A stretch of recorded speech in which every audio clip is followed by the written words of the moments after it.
नमस्कार, आपका बहुत बहुत स्वागत है मेंटल हेल्थ और हैप्पीनेस की इस थर्ड वीडियो में, जिसमें हम बात करेंगे सॉल्यूशंस की। अभी तक हमने प्रॉब्लम के बारे में काफ़ी एनालिसिस किया है कि दिमाग में जो थॉट्स आती हैं, कभी अगर वो नेगेटिव थॉट्स हैं या एंग्जाइटी, डिप्रेशन, एंगर ऐसी चीज़ों में लीड करती हैं, तो हमने बात करी कि वो साइकोलॉजिकल चीज़ें कैसे हमारी बायोलॉजी से डीपली कनेक्टेड हैं और ये दोनों कैसे हमारी सोसाइटी से डीपली कनेक्टेड हैं। हमने देखा था कि कई बार हमारे बचपन के एक्सपीरियंसेस की वजह से कुछ कोर बिलीफ्स हमारे दिमाग में स्थित हो जाती हैं, दिमाग के अंदर एकदम वो अंदर घुस के अपना घर बना लेती हैं और वो एक फ़िल्टर की तरह काम करती हैं, जिससे कि हम सारी रियलिटी अपनी उन बिलीफ्स के हिसाब से देखते हैं। और अगर वो बिलीफ्स नेगेटिव हों कि वो बार बार आपको डर पैदा करें या गुस्सा पैदा करें या बार बार डिप्रेशन पैदा करें, तो आपकी लाइफ उन पहियों के रिदम्स में ही फंसी रह जाती है। तो आइए अब देखते हैं कि निकोल लेपेरा, ये जो किताब के बारे में आपको समरी हर बार मैं बता रहा हूँ, how to do the work, ये क्या सॉल्यूशंस बताती हैं इन प्रॉब्लम्स के। तो सबसे पहले वो कहती है कि आपको कभी भी अगर मेंटल हेल्थ सॉल्व करनी है तो आपको एक अवेयरनेस गेन करनी है, एक विटनेसिंग करनी है अपनी प्रॉब्लम्स की। इसका मतलब क्या? जब भी आपको लगे कि आपको कुछ प्रॉब्लम हो रही है साइकोलॉजिकली या मेंटली, तो ट्राई कीजिए, बैठिए उसके साथ और अपने आप को ऑब्ज़र्व करिए कि हो क्या रहा है। ऑब्ज़र्व करिए कि आपको किस तरीके की थॉट्स आ रही हैं, उसके बारे में लिखिए। अपनी बॉडी में आप बॉडी स्कैन कीजिए, अपने अंदरूनी मन से देखिए कि पूरे शरीर में क्या हो रहा है। क्या दिल की धड़कनें बढ़ रही हैं? क्या पेट में कुछ गड़बड़ी लग रही है? क्या कहीं पे दर्द हो रहा है? क्या आप दांत भींचते हैं? क्या हो रहा है बॉडी में बेसिकली, उसके बारे में अवेयरनेस पूरी गेन कीजिए। स्टेप 1 अवेयरनेस से ही पूरा हो जाता है। उसके बारे में आप जर्नल कीजिए, लिखिए, सोचिए, समझिए उसको। पहले पता तो चले क्या है। इन सब चीज़ों को दबाइए मत। सबसे पहली प्रॉब्लम ही लोग क्या करते हैं कि जैसी मेंटल हेल्थ की कुछ प्रॉब्लम हुई उसे दबा देते हैं, उसे छुपाते हैं। क्यों? क्योंकि शर्म आती है उसके बारे में बात करने के लिए। तो लोग क्या करेंगे, किसी दिन मूड बहुत ख़राब है, एंग्जाइटी हो रही है, तो चलो बाहर जाके बहुत सारी दारू पी लेते हैं या एकदम पार्टी कर देते हैं या कुछ और कर लेते हैं। सारा दिन बैठ के टीवी देखते रहते हैं, कुछ करते रहते हैं। जो भी है उसे दबा दो, मिट्टी डाल दो उसके ऊपर। तो ये गलत है, क्योंकि जितना आप दबाएंगे वो चीज़ बाद में उतनी ही निकल के आएगी। तो स्टेप 1, जब भी आपको कंफर्टेबल फील करें, आप बैठ के अपने बारे में अवेयरनेस गेन कीजिए, अपने आप को विटनेस करिए कि दिमाग, शरीर, समाज में क्या चल रहा है जिससे कि आपको प्रॉब्लम्स हो रही हैं। जब आप ये कर लें, उसके बाद जो कि है निकोल लपेरा बताती हैं कि 2 प्रोसेसेस हैं जिनके थ्रू आप अपनी हीलिंग जर्नी बिगिन कर सकते हैं। पहला प्रोसेस है जिसे वो कहती हैं टॉप टू बॉटम, मतलब जो चीज़ हमारे मानसिक रूप से शुरू होके नीचे शारीरिक रूप तक जाए। इसमें आती हैं 2-3 चीज़ें, मेडिटेशन, प्रेयर और थेरेपी। मेडिटेशन के बारे में थोड़ी सी बात करते हैं। बहुत लोगों ने प्रैक्टिस किया है, बहुत लोगों ने कोशिश की है, लेकिन शायद हम कहीं ना कहीं समझते नहीं कि मेडिटेशन है क्या। मेडिटेशन अगर मैं एक सेंटेंस में बताऊं तो simply meditation is being in the present moment. इसका क्या मतलब? हमारा दिमाग यूजुअली या तो फ्यूचर में भागता रहता है या फिर पास्ट में वरी करता रहता है। प्रेजेंट में बहुत रेयरली हम रहते हैं। तो मेडिटेशन ऐसी टेक्निक्स हैं अलग अलग तरह की, जिससे हम अपने आप को बिल्कुल फुली प्रेजेंट मोमेंट में ग्राउंड कर दें, ताकि हमारा नर्वस सिस्टम जो एक्टिवेट हो जाता है फ्यूचर के बारे में या पास्ट के बारे में सोच के, जहाँ उसे डेंजर, एंगर ऐसी चीज़ें दिखती है, वो एकदम base line rest and digest state पे आ जाए। तो ये कैसे करते हैं? अलग अलग तरह की मेडिटेशंस हैं बहुत सारी। एक बहुत फेमस तरीका है जो शायद भगवान बुद्ध ने डिस्कवर किया था, कि अपनी सांसों को देखना, अपनी सांसों को ऑब्ज़र्व करना, आंख बंद करना, इमेजिन करना कि आप अपनी नाक, नॉस्ट्रल के आगे एक पहरेदार हैं। आप बस एक दृष्टा है, विटनेस है, जो सांसों को आते हुए और जाते हुए बस देख रहे हैं। जैसे कोई और ख्याल आए तो उसको आराम से आप साइड कर रहे हैं, उसको ज़ोर ज़बरदस्ती नहीं कर रहे, बट आराम से धीरे से वापस आप सांसों को ऑब्ज़र्व करने लग जाते हैं। ये एक टेक्निक है। कई लोग जो कि है अपनी हार्ट बीट पे हाथ रख के उसको सुनने की कोशिश करते हैं। कई लोग जो कि है अपने आसपास कुछ उठा लेते हैं, कि मान लो पानी का छलकना या घड़ी की टिक टिक ऐसे होना, हवा का चलना, पेड़ों को देखना, कुछ भी ऐसे देखना जो आपको प्रेजेंट मोमेंट में लेके आए। तो ये टेक्निक्स आप ट्राई कर सकते हैं। आजकल एप्लीकेशंस, मोबाइल में ऐप्स बहुत सारी आ गई हैं जो मेडिटेशन करवाती हैं अच्छे से। एक ऐप जो मैं यूज़ करता हूँ उसका नाम है काम, CALM। काफ़ी अच्छी ऐप है, लेकिन वो पेड है। हेडस्पेस एक और ऐप है जो कि काफ़ी अच्छी है, वो फ्री वर्जन भी उसका है, जिसको आप यूज़ कर ये दोनों लेकिन काम और हेडस्पेस इंग्लिश में है।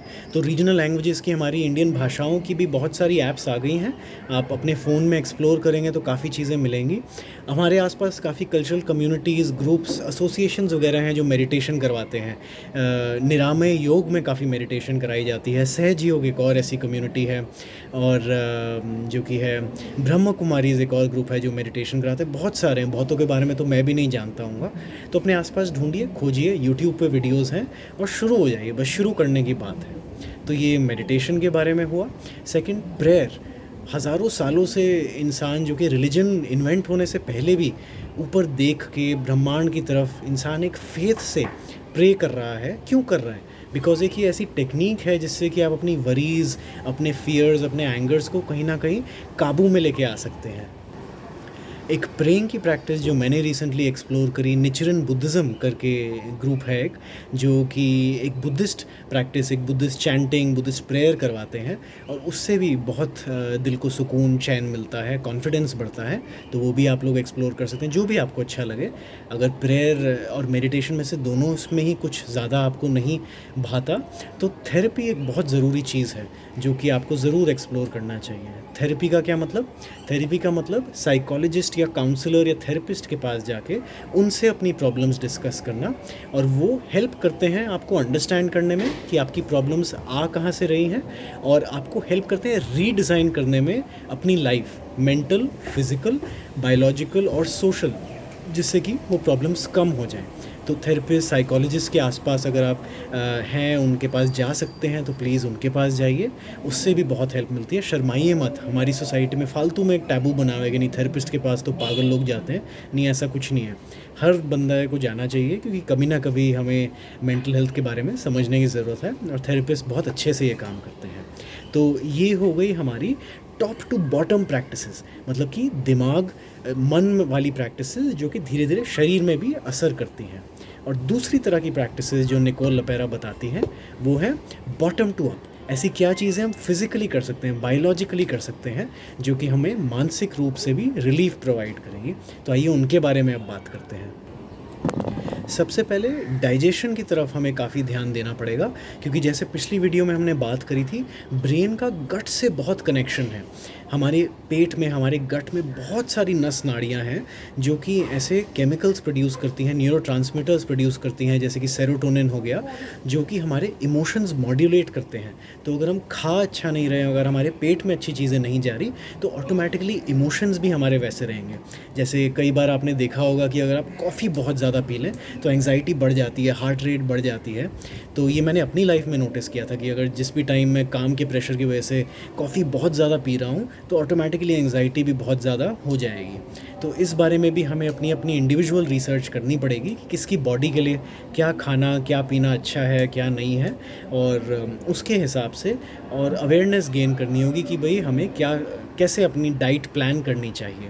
जो चीज़ें आपको इमोशनली सूट ना करें उनको ना खाइए, और एक डायरी मेंटेन कीजिए जिसमें आप अपनी फूड हैबिट्स के बारे में लिख रहे हैं और थोड़ा सा चार्ट बना रहे हैं कि किस दिन मैंने क्या चीज़ खाई और उस दिन मेरी इमोशनल स्टेट क्या रही। क्या कुछ कनेक्शन है, कुछ पैटर्न्स ऐसे नोटिस कर रहा हूँ, जैसे मैंने आपको बताया कि ज़्यादा कॉफ़ी पीने से ज़्यादा एंग्जाइटी हो जाती है, वैसे क्या ऐसे आपके भी कुछ पैटर्न्स हैं जिससे आप खाना और इमोशंस में कुछ कनेक्शन फाइंड करते हैं। दूसरा, नॉट जस्ट कि हम क्या खा रहे हैं, बट हम कैसे खा रहे हैं। आजकल आपने नोटिस किया होगा सब टीवी चला के खाते हैं, फ़ोन हाथ में लिए हुए खाते हैं। वो बिल्कुल ही अनहेल्दी है, क्योंकि हमारा नर्वस सिस्टम एक्टिवेटेड रहे और तब हम खाएं तो ढंग से पचता नहीं है, और ढंग से फिर इमोशंस वाले जो न्यूरोकेमिकल्स हैं वो ढंग से नहीं बना पाता।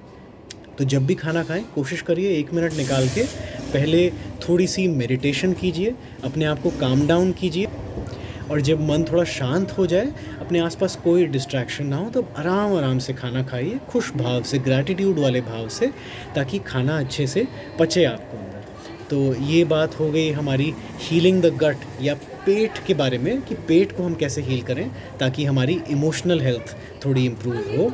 इसके बाद हम बात करेंगे स्लीप की, नींद। सबसे ज़्यादा ज़रूरी चीज़ ये है मेंटल हेल्थ के लिए, स्ट्रेस के लिए, और आजकल बहुत प्रॉब्लम्स है लोगों को इंसोम्निया की।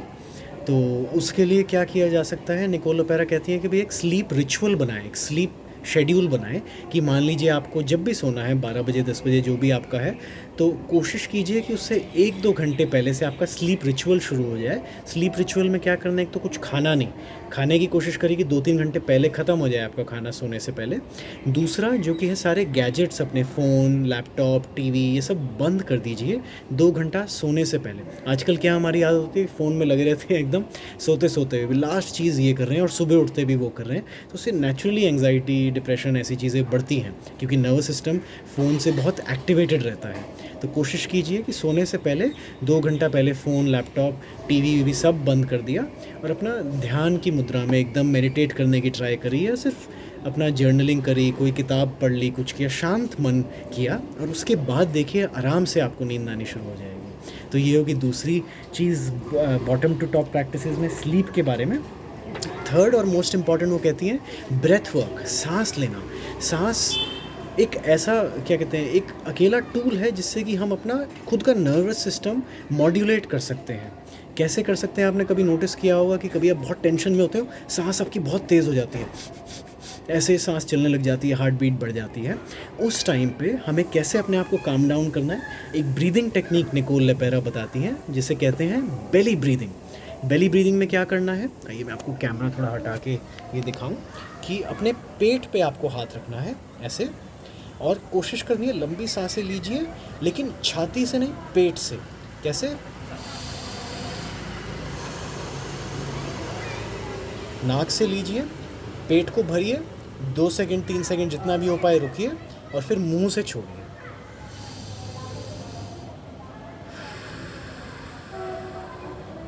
हाथ क्यों रखना है, ताकि पता चले कि पेट हिल रहा है नहीं हिल रहा है। काफ़ी बार हम चेस्ट से सांस लेते हैं, ऐसे कि ये देखिए, चेस्ट हिला, चेस्ट नहीं हिलना चाहिए, ऐसी वाली ब्रीदिंग है, स्टमक हिलना चाहिए। इस बेली ब्रीदिंग में बहुत पावर है, क्योंकि जो स्टमक की नर्व्स हमारी एक्टिवेटेड हो जाती हैं जब हम मेंटल हेल्थ का कुछ भी हमें प्रॉब्लम हो, तो वो काम डाउन हो जाती है, हमारी बॉडी को सिग्नल जाता है कि सब ठीक है, कोई टेंशन, कोई ऐसे लेने की ज़रूरत नहीं है। तो जब भी आप एक्टिवेटेड हो तो इसको ज़रूर कीजिए, एक हाथ पेट पे, एक हाथ अपना दिल पे, और लंबी गहरी सांसें लीजिए, नाक से लीजिए, उसे पेट तक भरिए, पेट से भरिए, और फिर मुंह से छोड़िए।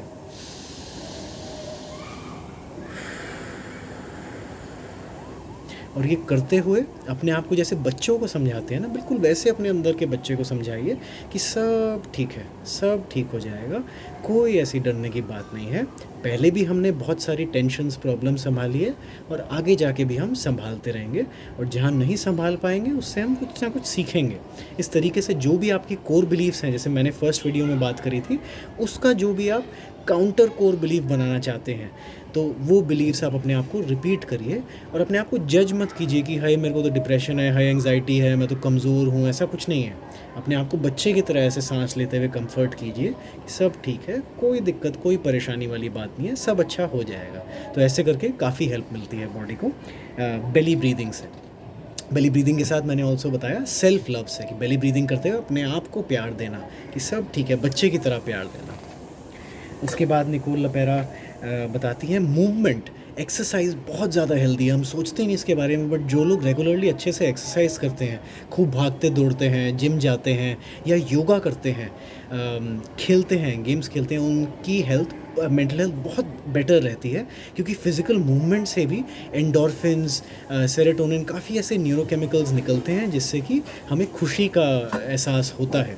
तो कोशिश कीजिए, अगर और कुछ नहीं कर सकते, ब्रिस्क वॉकिंग कीजिए, कुछ भी कीजिए, लेकिन शारीरिक कुछ एक्टिविटी कीजिए जिससे कि आपकी मेंटल हेल्थ भी इम्प्रूव हो। उसके अलावा वो कहती हैं कि healing with play is very important. Games खेलना, बचकानी हरकतें करना, लाइट लेना ज़िंदगी को, एक जॉय लेके आना। क्या इतना ये सीरियसली हम लेते रहते हैं कि हाय ये हो जाएगा, हाय वो हो जाए, ठीक है हो जाएगा, बट अल्टीमेटली हम एक प्लैनेट पे हैं जो कि ब्रह्मांड में ऐसी उड़ रहा है, वैक्यूम में कहीं पे, कुछ ऐसा बहुत डीप सीरियस मीनिंग नहीं है। कुछ सालों के लिए हम यहाँ पे आए हैं, बहुत ज़्यादा टेंशन वरी लेके क्या ही हो जाएगा ना। तो ऐसे सोचना, अपने आप को बच्चों की तरह खेलने वाले एक मोड में लेके आना, गेम्स खेलना, लूडो खेलिए, कुछ खेलिए, अपना दिमाग उसमें लेके जाइए कि एक खुशी का एहसास हो आपको। तो playing is very important as a healing technique. And music, ये मेरी ज़िंदगी में बहुत ज़्यादा म्यूज़िक ने मेरे को तो हेल्प किया है। कुछ पर्टिकुलर तरह का म्यूज़िक होता है जिसे, जैसे कि बोल सकते हैं हम एम्बियंट म्यूज़िक, ये आप यूट्यूब पे जाइए या स्पॉटिफाई पे जाइए और टाइप कीजिए एम्बियंट स्ट्रेस रिलीज म्यूज़िक। कई स्पेशल तरह के म्यूज़िक ऐसे डिज़ाइंड हैं जो एक पर्टिकुलर फ्रीक्वेंसी पे चलते हैं, जो कि हमें स्ट्रेस रिलीफ का एक्सपीरियंस देते हैं। तो ये आपको करना है, तो आप शांत कमरे में बैठिए, वो म्यूज़िक चलाइए। अगर आइडियली आपके पास अच्छे स्पीकर या हेडफोन्स हैं तो उनका इस्तेमाल कीजिए और बस उन्हें सुनिए। और ये कोई भी टेक्निक ऐसी नहीं है कि ये फाइनल है या श्योर शॉट है, इन सबको आपको हिट एंड ट्रायल करके देखना है। काफ़ी चीज़ों को मिक्स एंड मैच कीजिए। जैसे मैं कई बार क्या करता हूँ कि अच्छा एम्बियंट स्ट्रेस रिलीज़ म्यूज़िक चलाया और उसके साथ साथ बेली ब्रीदिंग करी, सेल्फ लव की प्रैक्टिस करी, और उससे काफ़ी अच्छा लगता है। मेडिटेशन उसमें थोड़ी करी, सांसों को ऑब्ज़र्व किया, कुछ किया। कई बार भागने चला जाता हूँ मैं, या योगा प्रैक्टिस मैंने शुरू करी है अभी रिसेंटली, उससे काफ़ी हेल्प मिलती है। जर्नलिंग करता हूँ मैं, लिखता हूँ अपनी थॉट्स के बारे में कि क्या हो रहा है, अपनी अवेयरनेस गेन करने में। और इन द पास्ट मैं थेरेपी में भी गया हूँ, साइकोलॉजिस्ट को भी काफ़ी मैंने कंसल्ट किया है, जिससे भी काफ़ी हेल्प मिली है। तो आई होप कि इस वीडियो से आपको बहुत सारे आइडियाज़ मिले कि कैसे हम स्ट्रेस, एंग्जाइटी, डिप्रेशन, एंगर, इन चीज़ों को डील करने के लिए कुछ टेक्निक्स का इस्तेमाल कर सकते हैं। तो इनको आप हिट एंड ट्रायल करके एक्सपेरिमेंट कीजिए। सबके लिए अलग अलग एक जर्नी है, एंड आई होप कि आपको इससे कुछ हेल्प मिले। एंड तो मिलते हैं अगली बार अगली वीडियो में, जिसमें हम बात करेंगे स्पेसिफिकली थेरेपी के बारे में। एक स्टाइल ऑफ थेरेपी है जो निकोल लपेरा जिसको ज़्यादा प्रैक्टिस करती हैं, इनर चाइल्ड थेरेपी और रीपेरेंटिंग थेरेपी। तो उसके बारे में हम फ्यूचर में बात करेंगे। Okay, thank you.